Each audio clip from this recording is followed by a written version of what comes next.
దేవునికి మహిమ కలుగును గాక. హల్లెలూయా.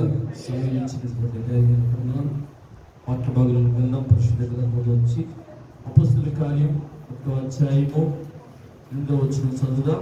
పరిశుద్ధ గ్రంథం నుండి అపొస్తలుల కార్యం 1వ అధ్యాయము 8వ వచనం.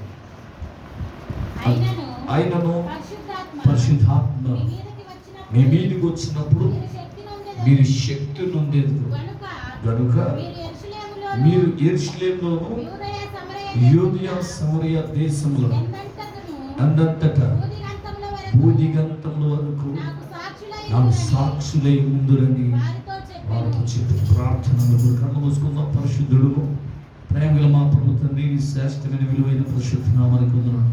ఈ రాత్రి స్థలమందు స్తుతించి ప్రార్థించి ఆరాధించి ఈ వాక్యం ధ్యానిస్తుండగా మాతో మీ నుండి మాట్లాడమని కోరుతున్నాను. నీ వాక్కులు వెల్లడితోడనే వెలుగు కలుగును, తెలివి లేని వారికి తెలివిచ్చారు. ప్రశస్తమైన పరిశుద్ధమైన వాక్కుని స్థలంలో వెల్లడిపరిచి బలమైన ఘనమైన కార్యాలు మా జీవితాలు జరిగించి నీ సాక్షిగా నిలబెట్టుకున్నాను. యేసు నామమున ప్రార్థించి వేడుకొంచున్న మా ప్రభు తండ్రి, ఆమేన్. హల్లెలూయా, హల్లెలూయా. యేసు ప్రభు వారు ఇప్పటికి 2024 సంవత్సరాల క్రితం కన్యమరీ గర్భంలో కుమారునిగా జన్మించి మనందరి పాప శాపముల కొరకు విలువైన రక్తాన్ని చిందించి సమాధి చేయబడి 3వ దినాన్ని తిరిగి లేచి 45 దినాలు ఈ లోకంలో సంచరించి 11 మంది శిష్యులు తీసుకుని వెళ్ళి ఆయన ఒలివ కొండ మీద వారితో మాట్లాడుతున్నాడు. నేను వెళితేనే కానీ ఆయన మీ వద్దకు రాడు, మీరు యెరూషలేములోకి వెళ్ళొద్దు, నా వల్ల వచ్చేటువంటి పరిశుద్ధాత్మ కొరకు కనిపెట్టుకుందని వారికి బోధించి వారితో మాట్లాడుతూ ఆయన ఆరోహణ వెళుతూ హల్లెలూయా ఒక మాట చెప్పాడు. ఆయనను పరిశుద్ధాత్మ మీ మీదకి వచ్చినప్పుడు మీరు శక్తి నొందేదరు గనుక మీరు యెరూషలేములోని యెరూషలేములోను యూదయ సమరయ దేశములందంతటా భూదిగంతముల వరకు మీరు నాకు సాక్షులై ఉందురు అని ప్రభు చెప్పాడు. దేవునికి స్తోత్రం. ఈ మాట చెప్పి ఆయన ఆరోహణ వెళుతూ ఉండగా ఒక మేఘం వచ్చి ఆయన్ని తీసుకుని వెళ్ళిపోయింది. ఈ 11 మంది శిష్యులు ఆ మాట చెప్పి వెళ్ళిపోతున్నటువంటి యేసు ప్రభువుని చూసి వారు గుండెలు బాదుకుని ఏడవడం మొదలు పెట్టారు. ఆ ఒలివ కొండ మీద వాళ్ళు కన్నీలుగా చేడుస్తున్నారు. అయ్యో, నువ్వు మరణించావు అనుకుంటే మళ్ళా తిరిగి లేచావు, నువ్వు లేచావు కదా అనుకున్నావు, మళ్ళా తిరిగి ఆరోహణమై వెళ్ళిపోతున్నావే అని వాళ్ళు వేదనతో గుండెలు బాదుకుని ఏడుస్తూ ఉంటే ఇద్దరు దూతలు వచ్చి నిలువుటంగీలు ధరించుకున్నటువంటి 2 దేవదూతలు వచ్చి, గలిలీ మనుషులారా మీరెందుకు తేరు చూస్తున్నారు? నిలిచి ఆకాశం వైపు చూస్తున్నారు. మీ యొద్ద నుండి పరలోకమునకు చేర్చుకొనబడిన ఈ యేసే ఏ రీతిగా పరలోకమునకు వెళ్ళుట మీరు చూచారో ఆ రీతిగానే ఆయన తిరిగి వచ్చును. దేవునికి స్తోత్రం. హల్లెలూయా. వెళ్ళిపోయిన వారు మరలా తిరిగి రారంటే మనకు బాధ, మనల్ని కలిసి వేస్తాం. వెళ్ళిపోయిన వారిని మరలా తిరిగి చూస్తామంటే మనకేం కలుగుతుంది? ఆదరణ, ఆనందం. దేవునికి స్తోత్రం చెప్పండి. హల్లెలూయా. మన సంతోషంతో వారు బయలుదేరి వెళ్ళిపోయారు. యోహాను తల్లి అయిన మరియ ఇంటి యొద్ద వారు కూడుకుని ప్రార్థన చేస్తూ ఉండగా 1, 2, 3, 4 అలాగా 10 దినాలు ప్రార్థన చేస్తూ పరిశుద్ధాత్మ కొరకు కనిపెడుతూ ఉండగా ఏమంటే హల్లెలూయా, వారు ఉపవాసం ఉండి కన్నీళ్ళు గాచి ప్రభు చెప్పిన ఆత్మ కోసం వాళ్ళు కన్నీళ్ళు గాచి ప్రార్థన చేస్తూ ఉంటే ఆయన చెప్పినట్లుగానే పరము నుండి పరిశుద్ధాత్మ వారి మీదకి దిగింది. చప్పట్లు కొట్టుకుంటూ హల్లెలూయా, హల్లెలూయా. ఒక బలమైన గాలి, ఏమంటే అగ్ని, ఏమంటే నాలుగులుగా విభాగించి అనేకుల మీదకు రాలగా వారు అన్య భాషలు మాట్లాడసాగిరి. దేవునికి స్తోత్రం. హల్లెలూయా. పరిశుద్ధాత్మ ఎవరి మీద దేవుడు కుమ్మరిస్తాడు అంటే పరిశుద్ధుల మీదకినే దేవుడు తన ఆత్మను పంపిస్తాడు. దేవునికి స్తోత్రం చెప్పలే. హల్లెలూయా, హల్లెలూయా. బైబిల్ గ్రంథంలో ప్రభు చెప్పిన మాట, ఆత్మ లేనివాడు నా వాడు. పరిశుద్ధాత్మ మనకు అవసరం కాబట్టి ఆత్మ కావాలి. ఆత్మ ఉంటేనే మీకు శక్తి కలుగుతుంది. నేను ఆల్రెడీ ఒకసారి ఒక ప్రసంగం చేశాను. ఆత్మశక్త వ్యక్త చెప్పండి, వ్యక్త, శక్తి అని మీరు అంటున్నారు, నేను వ్యక్తి అంటున్నాను. హల్లెలూయా. ఎందుకు వ్యక్తి అని అంటే, శక్తి అంటే ఏంటి? కరెంట్ ఉంది కదా, ఆ కరెంట్లో నేను వేలు పెట్టాను అనుకోండి, అయ్యో ఈయన జాజీరాజు గారు ఈయన ఏం చేయకూడదు, అస్సలు పల్లెకి మాట కూడా మాట్లాడకూడదని ఒప్పుకుంటుందా? కరెంటు చేయి పెడితే నాకేమవుద్ది? వాడితే నేను ఇలాగ పడతా, బతికితే బతికినట్టు. దేవుని స్తోత్రం. పిల్లరా, నువ్వు పాస్టరో యాక్టరో అయింది దానికి అవసరం లేదు. అది కరెంటు, అది శక్తి ప్రొడ్యూస్ అవుతుంది. పట్టణ సభలు గట్టిగా హల్లెలూయా. ఆత్మ ఎలాంటిది? ఆత్మకి మనస్సు ఉంది, ఆత్మకి దుఃఖించే తత్వం ఉంది. దేవుడికి స్తోత్రం. అటువంటి ఆత్మ మన బలహీనతలు చూసి మన పక్షంగా సహాయము చేయించున్నాడు అని మనం చదువుకుంటాం. దేవుడికి స్తోత్రం. కాబట్టి ఆత్మ వ్యక్తే, ఆత్మ మనసు ఉంది, ఆత్మకి మాట్లాడే శక్తి ఉంది. దేవుడికి స్తోత్రం. దాని గురించి చెప్పాలంటే పెద్ద ప్రసంగం, మన దాంట్లోకి వెళ్ళట్లే, నాకు ఇచ్చిన సమయం చాలా తక్కువ కాబట్టి దేవుడికి స్తోత్రం. ఇవాళ ఏం చెప్పకూడదు, 2 మాటలు అనుకుంటానా, పట్టుకుంటానంటే ఎక్కడో వెళ్ళిపోతాను, టైం పెట్టలేదు. దేవుని స్తోత్రం చెప్పండి. హల్లెలూయా. ఎక్కడికి వెళ్ళి ఇక్కడే ఉంటాను. దేవుని స్తోత్రం చెప్పండి. హల్లెలూయా. పరిశుద్ధాత్మ మనకు కావాలి. ఆత్మ ఉంటేనే మనం మాట్లాడగలం, ఆత్మ ఉంటేనే అద్భుతాలు చేయగలం, ఆత్మ ఉంటేనే బలమైన కార్యాలు దేవుడు మన జీవితంలో జరిగిస్తాడు. సమయంలో హల్లెలూయా. ఆత్మతో నింపబడాలి, ఆత్మాభిషేకంతో నింపబడాలి. ఆత్మ మనలోకి వస్తే ఆత్మ వరాలు, ఆత్మ ఫలాలు మనం అనుభవించగలం. సమయంలో హల్లెలూయా. మీరు బహుగా ఫలించడం వలన నా తండ్రి మహిమపరచబడాలని ప్రభు చెప్పాడు. మనం బహుగా ఫలించాలి. యోహాను సువార్త 15:8 ప్రభు చెప్తాడు, మీరు బహుగా ఫలించడం వలన నా తండ్రి మహిమపరచబడును. ఆత్మ ఫలములు ఏమనగా ప్రేమ, సంతోషం, సమాధానం, దీర్ఘశాంతం, దయాలత్వం, ఆశనికలు, మంచితనం, సాత్వికం. హల్లెలూయా ఉన్నాయి కదా. గలాతీయులకు రాసిన పత్రిక 5:22. అలాగే కొట్టి 12వ అధ్యాయంలో ఏమంటే ఆత్మ వరాలు ఉన్నాయి. దేవునికి స్తోత్రం. మనం విశ్వాసులుగానే ఉన్నాం, కానీ ఆత్మలో ఇంకా వేరు మారలేకపోతాం. కాబట్టి ప్రభు ఆయన మన కొరకు త్యాగం చేశాడు. ఆయన ఆరోహణ వెళ్ళిపోయాడు, పరిశుద్ధాత్మను పంపించాడు. ఆత్మతో నింపబడితే బలమైన కార్యాలు మనం అనుభవించగలం. దేవుని స్తోత్రం చెప్పండి. హల్లెలూయా. యేసు ప్రభు అరణ్యానికి కొనుక్కోబడ్డాడు బాప్తిజం పొందిన వెంటనే. సాతాను ఎవరి దగ్గరికి వచ్చింది చెప్పాలా?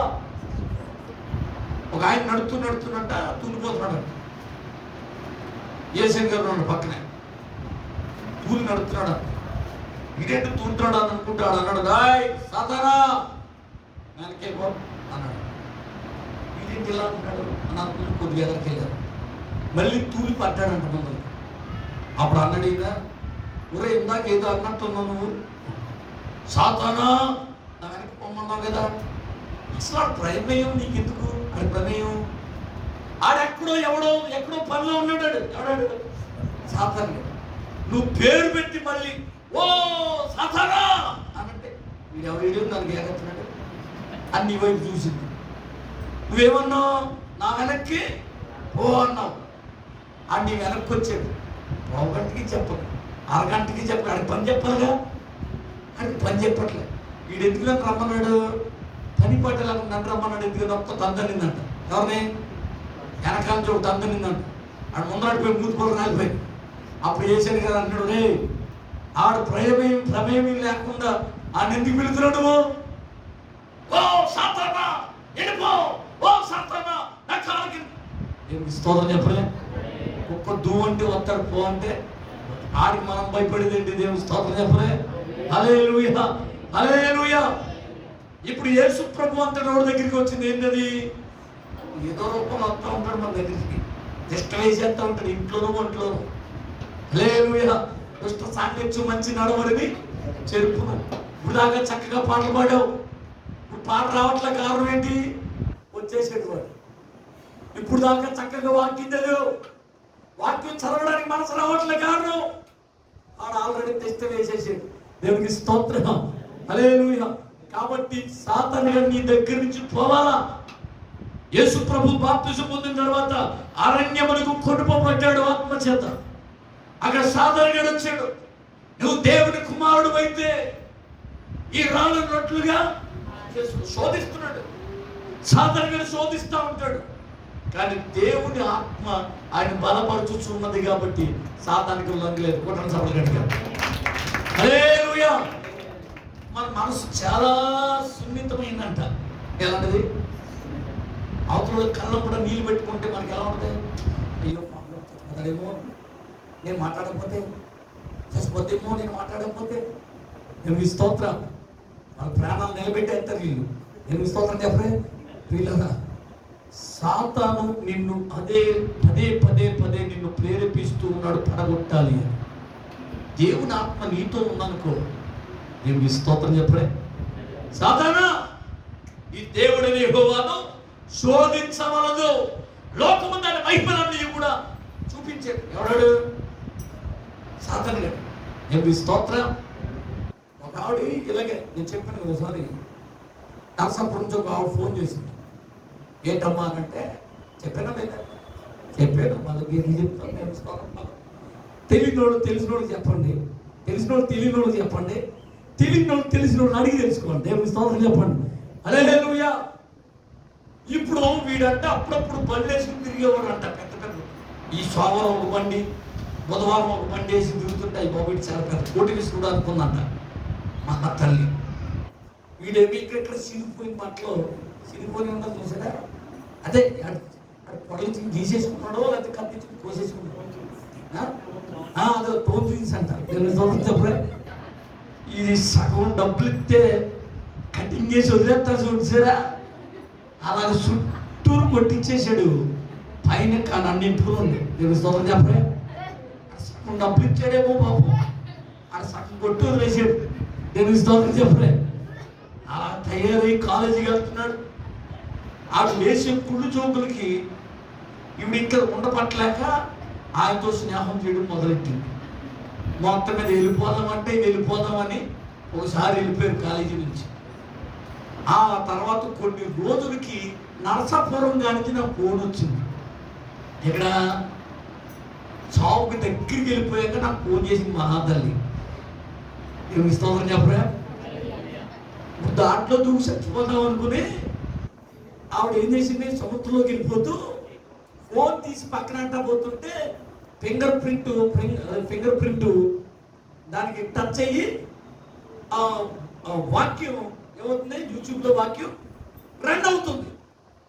దాంట్లో నువ్వు చచ్చిపోదాం అనుకుంటున్నావేమో, జాగ్రత్త. దేవుడు పిలవకుండా నువ్వు చచ్చిపోతే పాతాళానికి పోతావు అని వాక్యాన్ని చెప్తూ ఉన్నటువంటి సంఘటన విందంట. దేవుని స్తోత్రం చెప్పలే. హల్లెలూయా. ఈయనేంటి నాతో మాట్లాడుతున్నాడు. ఇప్పుడు ఆవిడ సిచ్యువేషన్ అనుకున్నది వచ్చిందిగా మాట. ఇలాగ విందంట. విన్న తర్వాత ఆ వింటూ ఉండగా ప్రేరేపణ, ఫోన్ చేయి ఆ నెంబర్కి ఫోన్ చేయి అని. ఆ నెంబర్ స్క్రీన్ మీద వస్తుంది కదా, ఆ నెంబర్కి ఫోన్ చేసింది. ఆ నెంబర్లో హలో అన్నవాడు ఎవరో నాకు వచ్చింది. దేవుని స్తోత్రం చెప్పలే. నాకు వచ్చి అన్నయ్య అన్నాడు. ఎవరమ్మా చెప్పు. నేను చచ్చిపోతాను అనుకున్నాను, యూట్యూబ్లో మీ మాట విన్నాను, ఎందుకో వింటూ ఉండగా నాతోనే మాట్లాడుతున్నట్టుంది అని చెప్పింది. చచ్చిపోతూ నాకు చేస్తామేమో ఫోను. దేవుని స్తోత్రం చెప్పలే. మరి కాదమని వీళ్ళకి ఎప్పుడు గుర్తవుతుందే పాస్టర్ గారు. ఇప్పుడు మళ్ళీ పాస్టర్ గారు నాకు చేసేది కదా. దేవుని స్తోత్రం. మళ్ళీ లేకపోతే పోలీసు వాడు వచ్చి నన్ను ఎక్క లాస్ట్ నీకు వచ్చిన ఫోను అన్నాడంటే ఎక్కడ అబ్బాయి నేనేం చేశానండి, నాకెందుకు వచ్చి నోరు మూసా ఎక్కాను. పాత్రి గారు ఎప్పుడో నాకు అనవసరం ఎగా అంటాడు.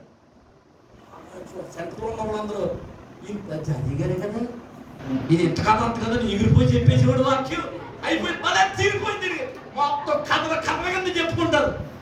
ఇక్కడ ఏం చేసానో ఏంటో ఎవరికి తెలియదాయే.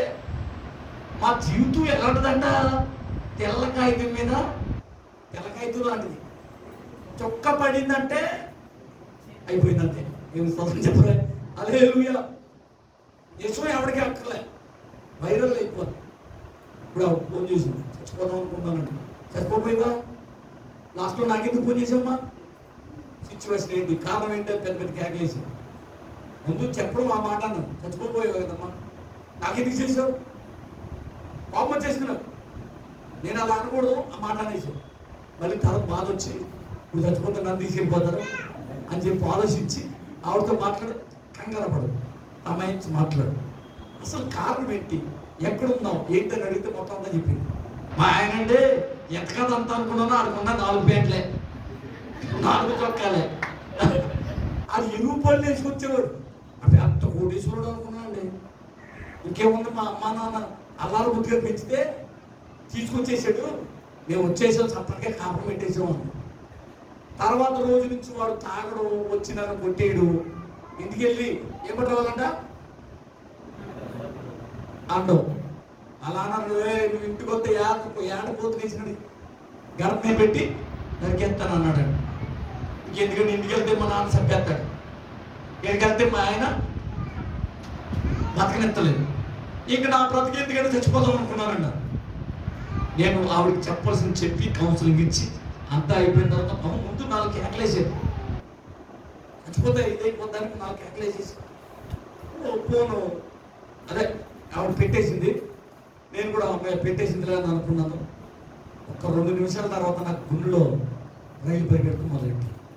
ఎందుకంటే ఆవిడ ఒకవేళ దూకేసిందేమో, దూకేస్తే లాస్ట్ ఫోన్ నాకే చేసింది. అంతకుముందు ఎలా గొడవ పడ్డాయో మాకు తెలియదు. లాస్ట్ ఎవరికి చేశారో పోలీసులు వాళ్ళ నెంబరే తీసుకుంటారు. పోలీసులు నా ఇంటికి వస్తే నా బతికేమైపోవాలా అని చెప్పి నేను వెంటనే ఇంకా అటు తిరుగుతున్నాను. ఇంకా నా మైండ్ పని చేయట్లే. మళ్ళీ చేస్తే ఆవిడకి నీకు సంబంధం ఏంటి, ఎందుకు చేసావు, మళ్ళీ ఇదో గొడవ. ఈ బాధతో ప్రార్థన చేసి ఏదైతే అలా ఉందని చెప్పి ఫోన్ చేశాను. కాసేపు అరగంటగా 30 గంటలు ఫోన్ చేసిన తర్వాత అప్పుడు నాకు ఫోన్ చేసినాక మాట్లాడాలి కదా. ఫోన్ ఇలా ఎత్తింది, నాకు గాలి సౌండ్ వినపడదు, అదే ఆర్లు బళ్ళు వినపడదు. అమ్మయ్యా అనుకున్నాను. దేవుని స్తోత్రం. హలో, ఎక్కడున్నావమ్మా అన్నాను. ఇంటికి వెళ్ళిపోమన్నారు కదండి. ఏమని తిట్టాను చెప్పనా, చచ్చిపోతానంది కదా, మీ ఇంటికి వెళ్ళిపో అన్నాను. ఇంటికి వెళ్ళిపోతే మా నాన్న ఏడపోతు ఏది చెప్పేస్తాను అన్నాడు. చచ్చిపో, నువ్వు ఇంటికైనా చచ్చిపో, చచ్చిపోతా, ఇంటికైనా చచ్చిపో. మీ నాన్న ఏడపోతు వేసేసిన నీ కోసం ఊరు వాళ్ళందరికీ చెప్పి గ్రాండ్గా ఏం చేస్తాడు, భోజనాలు పెడతాడు అందరికి. నువ్వు ఎక్కడ చచ్చిపోయావు అనుకో, చేపలు పీకి తింటాయి, అనాథ శవం. నీ కోసం అందరూ వచ్చి రకరకాలుగా వార్తలు రకరకాలుగా వస్తాయి టీవీలో. కాబట్టి అనాథ శవం కంటే చచ్చే కంటే నీ ఇంటికి తెచ్చుకోమ్మా అని గోనిట్టేసానండి. తప్ప రైట, ఏమి స్తోత్రం చెప్పలే అని పెట్టేసి నాకు ఆరాటం వచ్చేసింది. చక్కగా చచ్చిపోతేమో నేను ఆరులుగా మాటలు మాట్లాడాలా, ఆవరించే మాటలు మాట్లాడాలి, మాట్లాడతావేంటో నువ్వు అన్న మనసు నన్ను గద్దించిన తర్వాత అరగంట 30 గంటలు ఫోన్ చేస్తే ఆవిడ నేను మా ఇంటికి వెళ్ళిపోతున్నాను అండి. నేను స్తోత్రం చెప్పలే, వెళ్ళిపోయింది ఇంటికి. తల్లిదండ్రులు మనసు ఎలాంటిదమ్మా చెప్పాలి, అంటారు కానీ వాళ్ళ ప్రేమ ఎలాంటిది, కళ్ళల్లో ఒత్తిరెట్టుకుని ఎదురు చూస్తూ ఉంటారు. దేవుని స్తోత్రం చెప్పలేదు. వెళ్ళి వెంటనే హక్కుని చేర్చుకున్నారంట. ఆమె చాలా సంతోషించింది. కొన్ని దినాలకి నెలలకు ఫోన్ చేసింది, అన్నయ్య ఆ రోజు నేను చచ్చిపోతున్నాను, మీ యొక్క ప్రార్థన వలన, మీరు చెప్పిన మాటల వలన నేను బ్రతికేను, నా కుటుంబం బాగుంది, హాయిగా ఉన్నాం అని చెప్పింది. కొట్టని చెప్పలేదుగా చెప్పినా లేదా, స్తోత్రం చెప్పండి. హల్లెలూయా. కాబట్టి యేసు ప్రభు అంతటి వారి దగ్గరికి వచ్చింది ఏంటది, సాతాను సవ్యంగా సాగిపోతున్నటువంటి సంసారంలో చిక్కులు పెట్టడానికి వస్తాడు వాడు. సవ్యంగా సాగిపోతున్నటువంటి సమయంలో చదువైనా, ఉద్యోగమైనా, వ్యాపారమైనా, ఏం చేస్తున్నా సరే చక్కగా సవ్యంగా జరిగిపోతున్నటువంటి టైంలో వాడు వస్తాడు. వాడు శోధించిన తర్వాత మనం తట్టుకునే శక్తి లేదు. ఎందుకని, పరిశుద్ధాత్మ లేదు కాబట్టి మనం పడిపోతూ ఉంటాం ట్రాప్లో. దేవునికి స్తోత్రం. హల్లెలూయా. అయితే ఒక విషయం, దేవునికి స్తోత్రం. అయిపోయింది. యేసు ప్రభు దగ్గరికి వచ్చిన తర్వాత యేసు ప్రభు, సాతానా నన్ను విడిచి పోయిన తర్వాత ఎవరు వచ్చారు? సర్వోన్నతమైన స్థలములలోన దేవునికి మహిమ, హల్లెలూయా. దేవదూతలు వచ్చి యేసు ప్రభుకి సహాయం చేసినట్లుగా వాక్యంలో రాయబడుతుంది. దేవుని స్తోత్రం చెప్పలే. నేను కూడా చెప్పాను, లోకంలో ఉన్నవాడి కంటే మనలో ఉన్నవాడు గొప్ప. హల్లెలూయా. ఒక్క దూతను పంపిస్తే 185,000 మందిని శత్రువుని హతమార్పు చేసింది. దేవునికి స్తోత్రం. హల్లెలూయా. అటువచ్చి ప్రతి వైరాన్ని కూడా తొలగిస్తాడు. నీ పక్షాన ప్రభు నిలబడతాడు. హల్లెలూయా. యెహోషువ చెమటలు పట్టేసినాయి, కత్తి చేతబడినటువంటి సేనాధిపతి కనబడింది. ఈయన మా పక్షంగా ఉంటే మాకు చెయ్యం, శత్రువుల పక్షంగా ఉంటే శత్రువులకి చెయ్యం, మాకు అపచెయ్యం. ఎవరి పక్షంగా ఉన్నాడు అడుగుదామని వెళ్ళాడంట దర్శనంలో. నేను జీవుని యెహోవా సేనాధిపతిని అని చెప్పింది. హల్లెలూయా, హల్లెలూయా. కాబట్టి మాదే చేయమనుకున్నాడు దేవుడు. ఎరుకో పట్టణాన్ని వారికి, ఎరుకో పట్టణం జయించినాడు దేవుడు. వారికి పక్షాన దేవుడు వ్యాజ్యపడింది. దేవునికి స్తోత్రం. యుద్ధం చేసింది. కాబట్టి గమనించాలి, దేవుని యొక్క దూత, దేవుడు మనకు తోడుగా, నీకు ముందుగా నా దూతను పంపిస్తాను అన్నాడా? ఎవరున్నారు మనకి తోడుగా? హల్లెలూయా, దేవునికి స్తోత్రం. అయితే ఇప్పుడు మనం చెప్పుకునే కాన్సెప్ట్, పరిశుద్ధాత్మ మనకు కావాలి. ఆత్మ ఉంటేనే శక్తిమంతులు అవుతాం. ప్రతి చిన్న విషయంలో మనం విసిగి వేసారిపోము. ఆత్మ కావాలంటే యోహాను సువార్త 7:39 4 మాటలు వాక్యాన్ని చూపించి ముగించేస్తాను. చదవమ్మా మాట. తన యందు విశ్వాసముంచు పొందబో ఆత్మను గురించి ఆయన ఈ మాట చెప్పిన. హల్లెలూయా. తన యందు విశ్వాసముంచిన వారికి పరిశుద్ధాత్మ. దేవునికి స్తోత్రం. విశ్వాసం ఉంచాలా? ఎవరి మీద విశ్వాసం ఉంచాలి చెప్పండి. ఇప్పుడు దేవుడి మీద విశ్వాసం ఉంచాలి. విశ్వాసం ఉందా? ఎవరి మీద విశ్వాసం ఉంటుంది? డాక్టర్ మీద విశ్వాసం ఉంటుంది, మందుల మీద విశ్వాసం ఉంటుంది కదా. దేవుడి మీదకి వచ్చేటప్పటికి అవిశ్వాసం. జరుగుతో కాబట్టి హల్లెలూయా ప్రార్థన చేస్తూ, ప్రభువా ఏమాత్రం వర్షం నువ్వు కురిపించవు అని కన్నీళ్ళు గాచవు, గుండెలు బాధికుని బల్ల బుద్ధి మీద ఇక్కడ ప్రార్థన చేసి బయటికి వెళ్ళి కోళ్ళ గొడుగు పట్టరా అన్నాడు. అంటే ప్రార్థనలో ఉన్న విశ్వాసం దేంట్లో లేదు, క్రియల్లో లేదు. హల్లెలూయా. పెద్ద పాస్టర్ గారి కర్నూలు ఆ ప్రాంతంలో వర్షాలు పడట్లేదని పెద్ద మీటింగ్ ఇచ్చాడు, వర్షం కోసం ప్రార్థన అని. అప్పుడు అందరూ వెళ్ళారంట ప్రార్థనకి. అందరూ వస్తున్నారు. ఒక చిన్న పిల్లడు గొడుగట్టుకు వచ్చాడు. దానికి స్తోత్రం చెప్పరా? అరే పిచ్చోడు అంటారు, నువ్వు వేసవికాలంలో గొడుగట్టుకు వచ్చాడురా అని పాస్టర్ గారు అన్నాడు. పాస్టర్ గారు అండి ఆ పేరేంటండి అన్నాడు. వర్షం కోసం ప్రార్థన. మీరు అందరికి ఎందుకు వచ్చారు? వర్షం కోసం ప్రార్థన చేయడానికి. మరి మీరు అందరూ ప్రార్థన చేస్తే దేవుడు వర్షం పంపిస్తాడు కదా, అప్పుడు ఇంటికి ఎలాగెళ్ళాలి? తడిసిపోతానేమో అని గొడుగు తెచ్చుకున్నాను అన్నాడు. గొడవ చెప్పగట్టిగా. హల్లెలూయా. ఆ చిన్న పిల్లవాడికి ఉన్న విశ్వాసం మనకుందా? విశ్వాసం ఉన్నవారికి పరిశుద్ధాత్మను దేవుడు అనుగ్రహిస్తాడు. దేవునికి స్తోత్రం. అపోస్తుల కార్యం 10:44 మాట కనబడుతుంది. అపోస్తుల కార్యం 10:44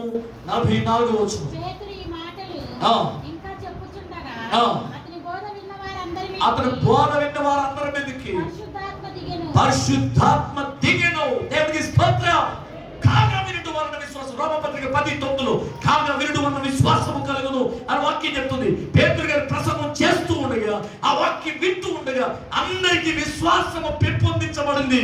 అప్పుడే పరిశుద్ధాత్మ అభిషేకం వారి మీదకి దిగింది. హల్లెలూయా, హల్లెలూయా. వాళ్ళు ఎలా చెప్పారు, వీళ్ళు ఎలా చెప్పారు, ఇది కాదు. దేవుని వాక్యం వింటూ ఉంటే మనకి ఏం కావాలా? విశ్వాసం కావాలా? ఒకరి బుద్ధి వాక్యం, ఒకరి జ్ఞాన వాక్యం కదా. హల్లెలూయా. రోజు ఒకటే పని అయితే ఎలా ఉంటుందో మీకు చెప్పాలి. మీరు రోజు ఏమంటే రేపు పొద్దు నుంచి ఏం చేస్తారు? మీరు ఏట మాంసమే పట్టుకురారు. ఏట మాంసం పట్టుకొచ్చారనుకో, మీరు రేపు పొద్దున పక్కకి తింటారు. ఎందుకని? రోజు తింటారండి. వారానికి రోజు 2 రోజులు. ఏమి స్తోత్రం చెప్పండి. ఎక్కువ తిన్నారనుకో లేకపోని బాధలు. మరి పరిగెత్తుకెళ్ళాలి ఎక్కడికి? కాబట్టి ప్రియులరా, నీ గొంతుకి ఏం పెట్టుకోమన్నాడు? గొంతుకి కత్తి పెట్టుకోమన్నాడు. దేవుని స్తోత్రం చెప్పండి. హల్లెలూయా. కడిపే దేవుడు తిరగండి. దేవునికి స్తోత్రం. హల్లెలూయా. శుభ్రంగా తినేసి ఆ తర్వాత అటు ఇటు తోలి ఒక రోజున అర్ధరాత్రి 2ంటికి ఫోన్ చేసి, డాజీ గారండా ఏంటి కంగారు పడడం కారణం ఏంటని. ఊపిరి ఆడలేదండి, పోయేలాగున్నా పైన ఊపిరి చదువుతుంది అన్నాడు. ఏంటి కారణం ఏంటి? 54 భోజనాలకు వెళ్ళావా అన్నారు. నేను ఇంకోసం చెప్పండి. అదే నాకు తెలియదేంటి, ఎప్పుడు ఎలాంటి ఫోన్లు వస్తాయో నాకు తెలుసు. కరెక్ట్గా 2 గంటలకు వచ్చింది ఫోన్. 54 భోజనాలకు వెళ్ళావా అన్నాను. అయ్యి బాబాయ్ అలా తెలుసుకుందని మీకు అన్నాడు. దేవుడికి స్తోత్రం. ఇంటికాడ పాపం కీరకాయ పీరకాయలేమో పాపం ఎప్పుడు పెద్దగా దొరకట్లేదు. ఏంటయ్యి?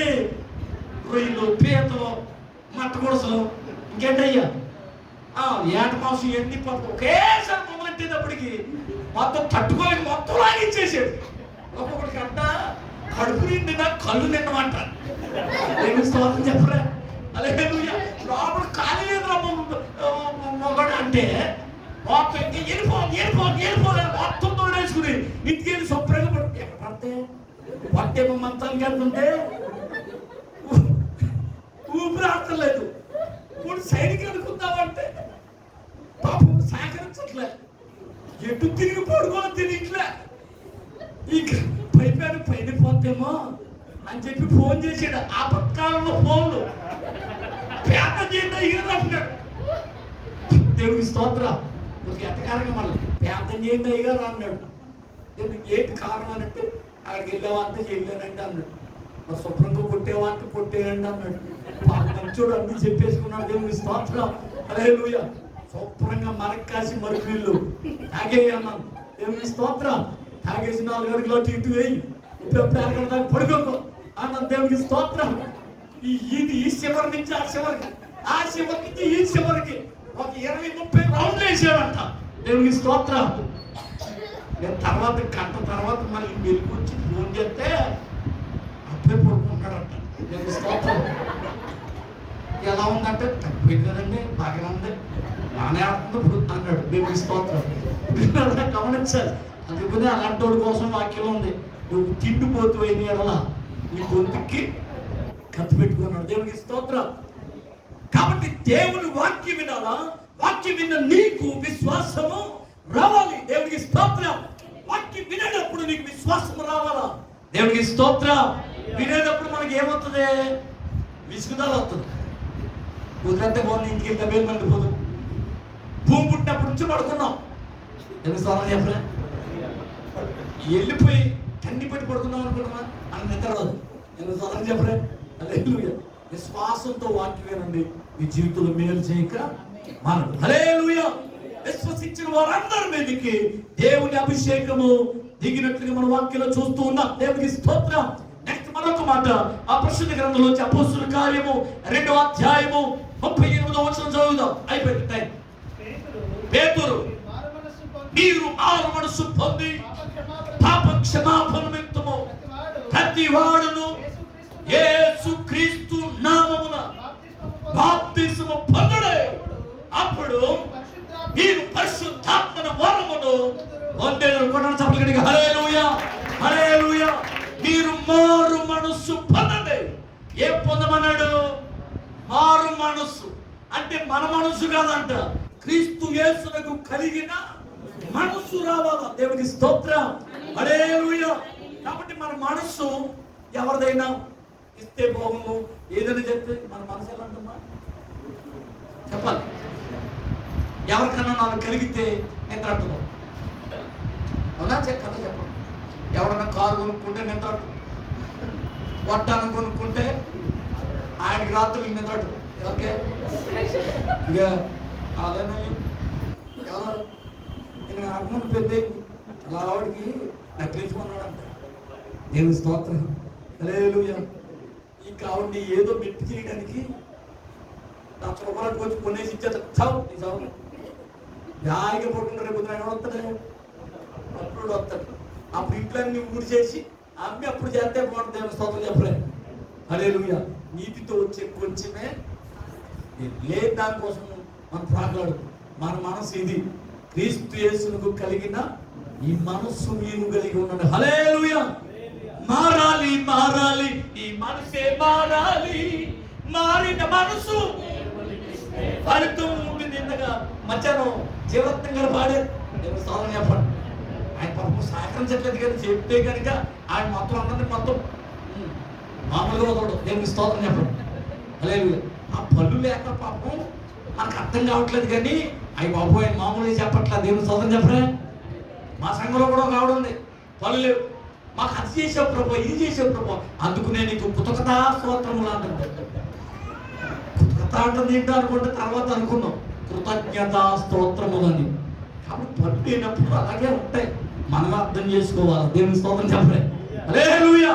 రేపు నేనేనంటేనే మొత్తం పళ్ళు ఊడిపోతే నా వాక్యం కూడా మీకు అర్థం అవుతుంది. దేవుని స్తోత్రం. మీరు అర్థం చేసుకోండి అంతే. హల్లెలూయా. ఇప్పుడు మారు మనసు కావాలా? మన మనసు కాదు, క్రీస్తు మనసు రావాలా? దేవునికి స్తోత్రం. హల్లెలూయా. క్రీస్తు మనసు ఏదో చెప్పనా, ఒకరికి వేషం వేశారంట. ఒరేడు ఎప్పుడు దొరకట్లేదు మనకి, ఈయన ఏదో రకంగా ఇరికించాలనుకున్నారు. నాలంటి వాడిని అనుకోండి, ఒక మూర్ఖుడు అలాంటి వాడిని ఇరికించాలనుకుంటే ఏం చేద్దామనంటే, ఇదిగో యేసు ప్రభు యాసం వేస్తావా అన్నారు. ఎక్కడ లేని ఆనందం ఎక్కువైపోయి కాలు రెండు గుండెలు నేను యేసు ప్రభు యాసం వేస్తాను అన్నాడు. దూరికి ఎక్కడ పరిపడి ట్రాప్లో అని అనుకున్నారు ఇక్కడ ఉన్న వాళ్ళంతా. మొత్తం మీద యేసు ప్రభు నడుపుతా ఉంటే జనాలు అడుగులకు మడుగులు ఒక్కుతారు కదా, అదే బాగుంది అనుకున్నాడు. చక్కగా అంతా బాగుంది, ఇలా చేయి పెడుతుంటే వాళ్ళు బాగోతున్నారు. చాలా సంతోషంగా ఉంది. అబ్బా అద్భుతమైనటువంటి క్యారెక్టర్లోకి వచ్చారని ఆనందపడిపోతున్నాడు. ఆ తర్వాత శిలువ గట్టానికి వచ్చారు. దేవుని స్తోత్రం చెప్పలే. హల్లెలూయా. మరి ఏంటనుకుంటున్నారు, యేసు ప్రభుని ఒకటి తక్కువ 40 కొరడా దెబ్బలు కొట్టారు. అవునా? ఇప్పుడు దొరికాడా లేదా? పట్టుకున్నారు, చేత కొట్టేశారు. పిల్లరా యేసు ప్రభు తట్టుకున్నాడు. ఈడు ఎక్కడ తట్టుకుంటాడు అర్థమైందా? ఆడు మొత్తం చెయ్యి కొరికేసుకుంటున్నాడు అని. కానీ ఆడ కోపం అంతా తీర్చుకున్నారు. పాపం ఏం జరుగుతుంది, తర్వాత మొక్కం మీద క్లాత్ వేసి ఏది మొత్తం మామూలు కాదు కోపం గుట్టేశారు. గుట్టేశాక ఎవరు గుట్టారో చెప్పంటున్నారు. అది ఇరిటేషన్లో ఉన్నాడు పాపం. ఈ లోపల ఒకడు వచ్చి మొక్క మీద మూసాడు. ఇదికే చాలా కోపం మీద ఉన్నాడు. ఎవరో ఇదే క్యారెక్టర్ ఉన్నా వేసుకోబెట్టి వేసుకోమని అనలేదు. వీడు చాలా కోపం మీద ఉన్నాడు. గుట్టేసి తెస్తారంటే మీరు దొరుకుతుంటే కూడా చంపేస్తాను అనుకుంటున్నాడు. ఇది చెప్తాను క్రీస్తు మనసు ఎలాంటిదో మన మనసు ఎలాంటిదో చెప్తున్నాను. యేసుప్రభు అలా చేయలేదండి. ఆయన దైవ కుమారుడు. ఈ గుడ్డ తీసిన తర్వాత మొక్క మీద మూసింది కదా ఒకడు వచ్చి ఆడ మీద కాంటిని చూసేసాడు. మరి ఇరిటేషన్లో ఉన్నాడు ఎవరు? యేసుప్రభు యాసంలో ఉన్నవాడు. అప్పుడు cut cut cut cut cut అన్నాడు. ఏది బాబా ఆడ మీద అంత చూసుకుంటారా, లేకపోతే వాళ్ళంతప్పుడు గుట్టారు సహించేది, గుద్దాడు సహించేది. ఎవడ గుద్దాడు రా అని అడిగారు. చాలా కోపం వచ్చింది. ఈలోపు ఏమన్నారా, వాడు వచ్చి గుద్దాడు వాడు అంతగా ఉన్న పట్ల చూసేసాను. యేసు ప్రభు అలా చేయలేదు. దేవుని స్తోత్రం. అందుకు ఆయన యేసు ప్రభు దేవుని కుమారుడు అయ్యాడు, మన మానవులు అయ్యేవరా అన్నాడు. నెక్స్ట్ అర్థం ఏంటో తెలుసా, శిలువ భుజాల మీద వేసి కొరడాలతో కొట్టుకుంటా తీసుకెళ్తారు. పొరపాటుని శిలువ తిప్పి కొట్టేసావు కాదండి, కాబట్టి జాగ్రత్తగా సహించు అన్నారు. యేసు ప్రభు బాధలు సహించాడు అని అనుకున్నాడు. పాపం తట్టుకుంటున్నాడు. ఏది శిలువ భుజం మీద తెచ్చుకుని నడుచుకుంటూ వెళ్తున్నాడు. కొడుతున్నారు అంటున్నాడు, రే పునరుద్ధానంలో చెప్తాను మీరు ఒక్కొక్కరు గొడవ అంటున్నాడు. ఎప్పుడు చెప్తాడు? పునరుద్ధానంలో చెప్తాను అంటున్నాడు. పిల్లరా యేసు మనసు కలిగి ఉండడం మన వల్ల కానీ కలిగి ఉండాలి. మారు మనసు రావాలి మనకి. మన మనసుతో మనం పరలోకం వెళ్ళలేము. మన మనసుతో మనం పరిశుద్ధాత్మల వరమును పొందుకోలేము. త్రాగుడు త్రాగే వ్యక్తి, సిగరెట్లు కాల్చే వ్యక్తి, ఎవరిని వ్యభిచారం చేస్తున్న వ్యక్తి, జూదమాడే వ్యక్తి, వారి పాప నీచ కార్యాలు విడిచిపెట్టాలా? దేవునికి స్తోత్రం. హల్లెలూయా హల్లెలూయా. మునుపు చూచినట్లు నేను చూడలేను. ఏంటి సినిమాలు మునుపు ఆడినట్లు ఏంటి పేకట నేను ఆడలేను, మునుపు కాల్చినట్లు ఏంటవి సిగరెట్లు నేను కాల్చలేను, మునుపు వేసినట్లు కోడిపందాలు నేను వెయ్యలేను. గొప్ప మార్పు నా జీవితములో, గొప్ప మార్పు నా జీవితములో యేసు నిన్నెరిగినందున, యేసు నాలో ఉన్నందున గొప్ప మార్పు నా జీవితములో. హల్లెలూయా. యేసు మనసు మనం కూడా కలిగి ఉండాలి. అప్పుడే పరిశుద్ధాత్మ వరాన్ని మనకు అనుగ్రహిస్తాడు. తర్వాయి భాగం వచ్చే నెలలో దేవుడు మనం దీవించును గాక. ఆమేన్. ప్రార్థన చేద్దాం. మనం కూడా కన్ను మూసుకొని, పరిశుద్ధుడును ప్రేమగల మా ప్రభువు తండ్రి, నీవిచ్చినటువంటి ఆత్మాభిషేకంతో వారు నింపబడ్డారు అపోస్తలుడు. పరిశుద్ధాత్మ అభిషేకంతో వారు అన్య భాషలు మాట్లాడారు. గొప్ప సూచక్రియలు మహత్కార్యములు జరిగించగలిగారు. పేతురు యోహాను ఎవరి మీద చేతులు ఉంచుతున్నారో వారు పరిశుద్ధాత్మ పూర్ణులు అవుతున్నారు. అలాగే మా ప్రభు అనేక రోగాల నుంచి విడుదల పొందుతున్నారు. పేతురు గారు ఇంకా చేతులు కూడా పట్టి వెళ్తున్నారు. పేతురు గారు నీడబడుతుంటే రోగులు బాగవుతున్నారు. ఓ మహిమ కార్యాలు అనేక మంది అనుభవిస్తున్నారు. వీరి మాటలో శక్తి, వీరి ప్రవర్తనలో శక్తి, వీరి నీడలో శక్తి, వారి చేతుల వల్ల శక్తి. ఎందుకు అనంటే ఈ ఆత్మాభిషేకంతో నింపబడ్డారు. ఈ రాత్రి మేము కూడా ఈ ఆత్మాభిషేకంతో నింపబడాలి. దేవుని ఆత్మతో నింపబడాలంటే విశ్వాస వీరుడుగా ఉండాలని మాట్లాడుతున్నాం. మేము మారు మనసు కలిగిన వారిగా, నీ మనసు కలిగిన వారిగా మేము బ్రతకాలని మాట్లాడుతున్నాం. ఎవరైతే మారు మనసు కలిగిన వారిగా ఉన్నారో వారి మీదకి నీ ఆత్మ బలముగా యేసుక్రీస్తును అనుగ్రహించమని కోరుతున్నాం. ఒక్క పాలు ఆత్మ 70 మంది మీదకి వచ్చినప్పుడు వారు దేవ ప్రవచనాలు ప్రవచిస్తూ ఉన్నారు. ఏమిటి స్తోత్రం. ప్రభువా, నీ ఆత్మాభిషేకంతో మమ్మల్ని నింపండి. దేవ ప్రతి వారిని కూడా నీ అభిషేకంతో నింపండి. చిన్నలు, పెద్దలు, యవనులు నీ ఆత్మాభిషేకంతో నింపబడాలా. దేవ దర్శనాలు చూడాలి, ప్రవచనాలు చెప్పాలి, ఆత్మవరాలు పొందాలి, దేవ ఆత్మ ఫలాలు ఫలించాలి. అప్పుడు మహిమ కలిగిన సంఘంగా మార్చబడుతుంది. ఈ సంఘాన్ని బలపరిచి దీవించి ఈ సాక్షులుగా నిలబెట్టుకున్నాం. దేవాని కుమారుడు పిలుపు గారిని బలపరచారు. వ్యవసాయ సంఘాన్ని బలపరచారు. పరిచయాలను దీవించారు. శాఖలకు విస్తరింపచేయండి. జనుడి వెలుగును పరిగెత్తుకుని వచ్చినాడు వాక్యం చెప్తుంది. ఒక నది కాదని వాక్యం చెప్తుంది. దైవ మాపులో ఇక్కడ పలుచున్నటువంటి నది అనేక మంది హృదయాలు తడపబడినట్లుగా ఈ ఆత్మాభిషేకము కొమరించండి. ఆత్మ కార్య విస్తరంలో జరిగించండి. జనుడి వెలుగును పరిగెత్తుకుని వచ్చినాడు వాక్యం సెలవిస్తుంది. ఈ నది వచ్చి చోట్ల జలచరంలో బ్రతుకునని వాక్యం చెప్తుంది. ఈ స్థలంలో నీ అభిషేకంతో మమ్మల్ని నింపమని, అన్ని విషయాలు తోడైన ప్రతి విశ్వాసాన్ని కూడా బలపరిచి ఆత్మాభిషేకంతో నింపమని యేసు నామమున ప్రార్థించి వేడుకుంటున్న మా ప్రభువు తండ్రి. ఆమేన్. ఆమేన్. అందరికీ వందనాలు. దేవుడు మనల్ని